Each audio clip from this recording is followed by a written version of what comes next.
Halos lahat ng mahirap, pinangarap maging mayaman. Pero naisip mo rin ba kung bakit may mga tao pa rin na kahit magsumikap ay nananatili pa rin mahirap?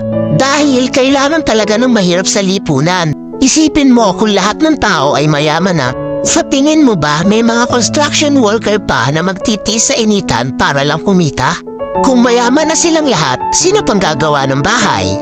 Yung mga magsasaka, kung lahat sila mayaman na, magbibilad pa ba sila sa araw para magsaka at magbungkal ng lupa? Kung hindi na, ano nang kakainin natin? Kung lahat tayo ay mayamang negosyante, sino pang magiging trabahador?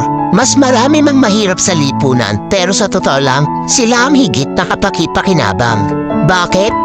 Mas marami silang alam na trabaho na pinakikinabangan ng mayayaman. Tulad ng isang kumpanya, hindi iyon magiging maunlad kung walang mga empleyado.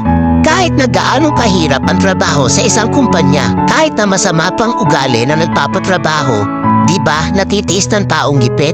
Lalo na kung may binubuhay na pamilya.